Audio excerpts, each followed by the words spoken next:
This is a quick overview of the Scratch user interface.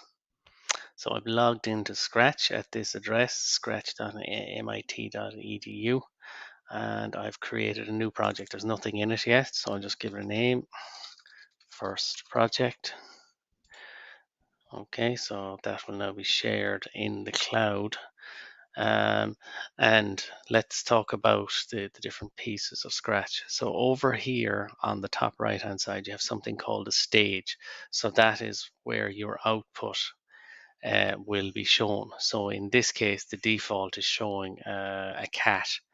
Uh, the cat is a sprite. So anything you want to do in Scratch is done through sprites. So if you have multiple characters, if you're creating a game, for example, then each of the characters would be a sprite and they can interact with each other. So for each sprite that you have, then you have a number of things that you can do. You have a set of costumes for the sprite. So in this case, there's two costumes for the cat. You have a set of sounds associated with the cat. This is just one sound, but you could go and choose other sounds as well if you wanted to add those in for this particular sprite. And last but not least, you have code. So you have what do you want this sprite to actually do. And when you have this sprite selected, what you can see up here in the top right hand side is the code bar shows which sprite you're doing the work on. Now, there are two important buttons up here. The green flag is the start button, and the red octagon is the stop button, which would stop the program. So if you want to start a program and get the cat or the sprite to do something, you need to use an event for the flag. So the event here is when the flag has been clicked.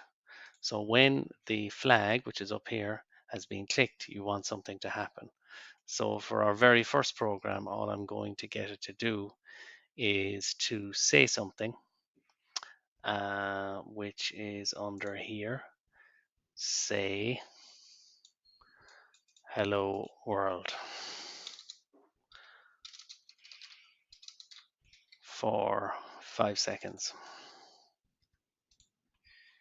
Okay, and now if I want to run that, if you just look at the top right hand side of the screen, the stage area, you can see that the cat has said hello world, and that is the program, and then it disappears after the 5 seconds are over. So that's your very, very first and simple program in Scratch.